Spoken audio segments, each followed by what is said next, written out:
जय संविधान, जय भारत।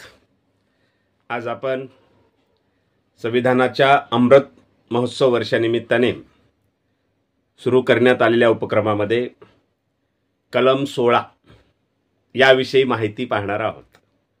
आणि मग कलम 16 यामध्ये असं सांगण्यात आलेलं आहे की सार्वजनिक सेवा योजनाच्या बाबीमध्ये समान संधी, म्हणजे कलम 16 असं सांगतं की ज्या ज्या ठिकाणी सार्वजनिक संधी उपलब्ध झालेल्या आहेत, जसं भारताच्या आपण जे दररोज प्रास्ताविक शाळेमध्ये विद्यार्थ्याकडून म्हणून घेतो, त्या प्रास्ताविकेमध्ये स्पष्ट करण्यात आलेलं आहे की भारतातल्या प्रत्येक व्यक्तीला समान संधी प्राप्त करून देण्याचा उद्देश किंवा देण्याचं ध्येय हे भारतीय संविधानाचं आहे।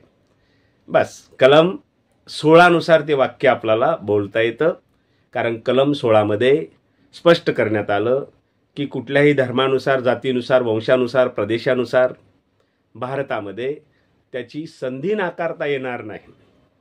त्याच्या पात्रतेनुसार तो फक्त अस्पृश्य जातीतला आहे किंवा मागासवर्गीय आहे किंवा मायनॉरिटी अल्पसंख्याक मधला आहे म्हणून त्याला संधी देण्यात येणार नाही असं प्रतिबंध घालता येणार नाही, असं कलम हे 16 आपल्याला स्पष्टपणे सांगतं।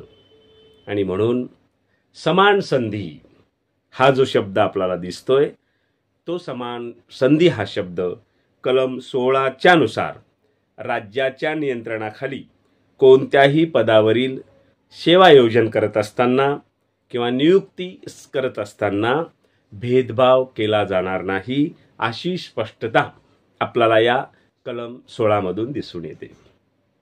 यातून आपल्याला एक स्पष्ट होतं पहा की स्वातंत्र्याचं किती महत्त्व आहे। कारण स्वातंत्र्याचं महत्त्व आहे म्हणून तर या देशामध्ये समानता निर्माण व्हावी यासाठी ज्या काही उपाययोजना करण्याचं ठरलेलं आहे, त्या उपाययोजना वारंवार वेळोवेळी संसदेने केल्या पाहिजेत। अन्यथा संविधानाला अपेक्षित असलेलं यश, संविधानाला अपेक्षित असलेलं कल्याणकारी राज्य, राष्ट्र निर्माण होण्यामध्ये अडथळे निर्माण होऊ शकतात। म्हणून कलम 16 नुसार समान संधी हे या लोकशाहीचा गाभा आहे।